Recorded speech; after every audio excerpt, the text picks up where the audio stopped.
Subscribe کیجئے محاسن اسلام YouTube channel کو اور بیل آئیکن پر ضرور کلک کیجئے تاکہ ہر طرح کی اسلامک نئی ویڈیو فوراً آپ تک پہنچے۔ السلام علیکم ورحمۃ اللہ وبرکاتہ۔ مشہور ایڈوکیٹ ابوبکر صباغ سبحانی نے اپنے سوشل میڈیا اکاؤنٹ سے ایک بریکنگ نیوز پوسٹ کی ہے۔ بریکنگ نیوز: آج اللہ رب العزت نے لکھنؤ ATS اسپیشل کورٹ میں مولانا کلیم صدیقی صاحب کا کامیاب دفاع کرنے کا موقع عنایت فرمایا۔ ATS کی تمام کوششوں کے بعد بھی جج صاحب نے پولیس ریمانڈ دینے سے انکار کر دیا۔ بقیہ 4 لوگوں کو آزاد کرانے کی کوشش جاری ہے۔ جمعیت علماء کے صدر مہاراشٹر حضرت مولانا ندیم صدیقی صاحب کا شکریہ۔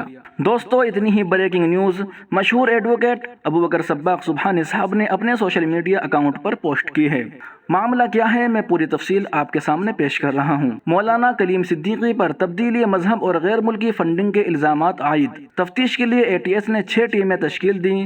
Uttar Pradesh ADG law and order Prashant Kumar کا بیان۔ لکھنؤ 22 ستمبر عصر حاضر۔ UP ATS نے فلت مظفر نگر کے رہائشی داعی کبیر مولانا کلیم صدیقی کو ATS کے ہاتھوں گرفتار کروایا ہے۔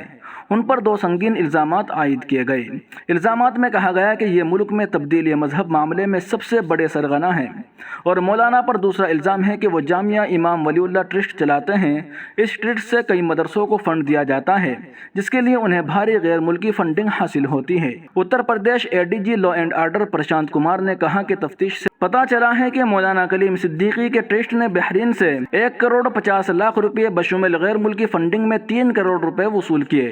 اس معاملے کی تحقیقات کے لیے ATS کی 6 ٹیمیں تشکیل دی گئی ہیں۔ سبسکرائب کیجئے محاسن اسلام یوٹیوب چینل کو اور بیل آئیکن پر ضرور کلک کیجئے تاکہ ہر طرح کی اسلامک نئی ویڈیو فوراً آپ تک پہنچے۔